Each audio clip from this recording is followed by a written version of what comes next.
ఉన్నన్ని రోజులే అవి కూడా రోజు రోజుకు ఇంకా మనం తగ్గుతూ పోతున్నాయి సెంటర్లు.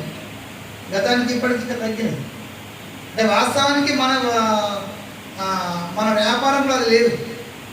ఏది ప్యాడీ ప్రొక్యూర్మెంట్ అనేది మన వ్యాపారం కాదు.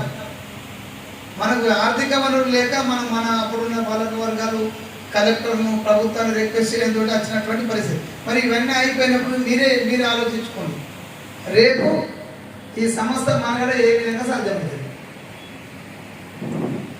మనకేం ఈ సాలరీస్ వచ్చిన దాన్ని కిరాయిలు వచ్చేది లేదు, వేరే అదర్ ఇన్కమ్ కూడా మనకు లేదు.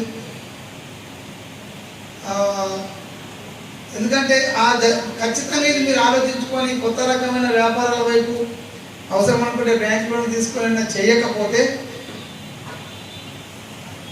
ఈ సంస్థ ప్రధానంగా సహకార సంఘాల వ్యవస్థలో అందరికి ఇబ్బంది ఉన్నా ఎక్కువ ఇబ్బంది DCMS ఉంటుంది. ఇవి అనుకునేది బంద్ అవుతుంది. కాబట్టి ఆల్టర్నేట్ వ్యాపారాల వైపు ముందుకెళ్లాల్సిందిగా చైర్మన్ గారిని కూడా కోరుతున్నా. అంటే చైర్మన్ గారికి నాకు 2 నెలలు 3 నెలల టైం నాకు ఎక్స్టెన్షన్ అయితే ఇంకా 1 year 2 years కూడా ఉండొచ్చు. కాబట్టి నేను చెప్పేది ఏంటంటే ఖచ్చితంగా ఈ వ్యాపారాలు పెంచండి. లేకుంటే ఇంతమంది ఉన్నారు. వాస్తవానికి అయితే మరి సంస్థకి ఇప్పుడున్న వ్యాపారంలో ఎంతమంది అయితే అవసరం లేదు. ఈ సంస్థల వ్యాపారం మంది అయితే ఫస్ట్ పోయే ఉద్యోగాలు మీ ఎందుకు పోతాయంటే మా ఎట్లా 5 ఏళ్ళ కోసం అర్థం కూర్చుంటాం. మీరు వ్యాపారం చేసినా ఇన్నే కూర్చుంటాం, మీరు వ్యాపారం చేయకుండా ఇన్నే కూర్చుంటాం. అంటే మీరు ప్రాక్టికల్గా ఆలోచన చేసుకోండి. కాబట్టి మీరు కొత్త తరం ఆలోచనలు, ఎందుకంటే ఉత్సాహవంతుడు ఇంట్రెస్ట్ ఉన్నది అదే సంస్థ డెవలప్మెంట్ చేయాలి. కాబట్టి అధ్యక్షుడు మీకు ఇటువంటి అధ్యక్షుడు ఉన్నప్పుడు ఖచ్చితంగా మీరు దాన్ని కొత్త వ్యాపారాలలో వెళ్ళకపోతే అధ్యక్ష నిజంగా ఈ సంస్థను అంటే రేపు ఎందుకంటే మీ వ్యాపారాన్ని కూడా మార్కెట్ చేస్తుంది. మరి మన వ్యాపారాన్ని మార్కెట్ చేసినప్పుడు మరి మనమే అది మేము అడిగాను. మరి మార్కెట్ అన్ని వ్యాపారాలు చేసినప్పుడు అసలు DCMS యొక్క ఆవశ్యకత ఏముంది, మరి దాన్ని కొనసాగించడం కూడా అడిగింది డైరెక్ట్.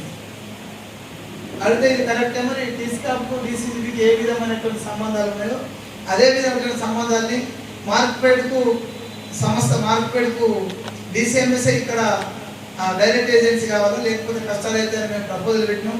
మీరు కూడా ఒకసారి రేపు జరిగే మీ MCలో ఇప్పుడు వచ్చే జనరల్ బాడీ అయినా సరే, జనరల్ బాడీ అయిపోయింది, MCలో ఒక తీర్మానం చేయండి. ఏది ఇప్పుడు మాకు వ్యాపారాలు లేవు కాబట్టి కొన్ని వ్యాపారాలు మాకు కంపల్సరీ చేయాలా, ఇద్దరం ఇక్కడ అది కొంచెం మార్కెట్ మనము ఇద్దరు సైమల్టేనియస్ చేస్తే ఇక్కడ DCMS నిర్వీర్యమయ్యే అవకాశం ఉందనే పద్ధతిలో తీర్మానం చేసి పంపండి.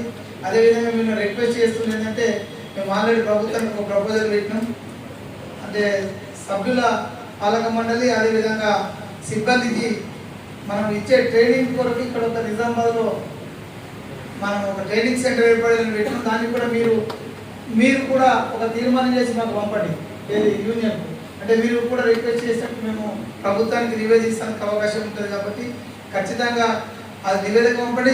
వ్యాపారాలపైన మార్కెట్ కొని మనకు బదలాయించాల్సిన అవసరం ఉందనే విషయాన్ని కూడా ఇప్పుడు ఎందుకంటే మిగతా ఇప్పుడు కందులు ఇవన్నీ అవి కొంటున్నారు చూడండి, చెరియలు కందులు ఇవన్నీ మనకి ఇస్తే అయిపోతుంది కదా.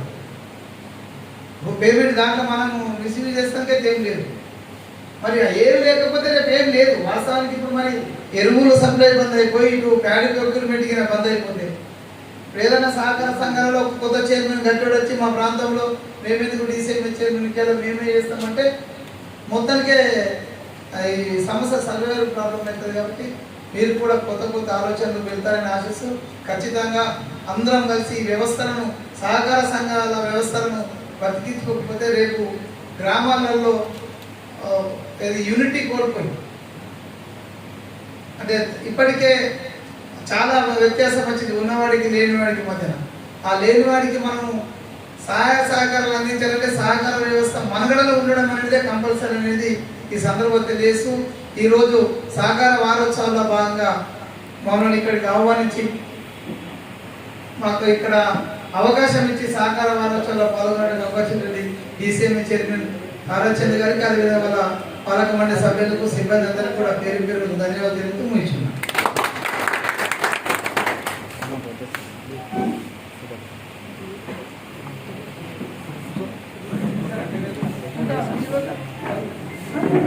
ధన్యవాదాలు.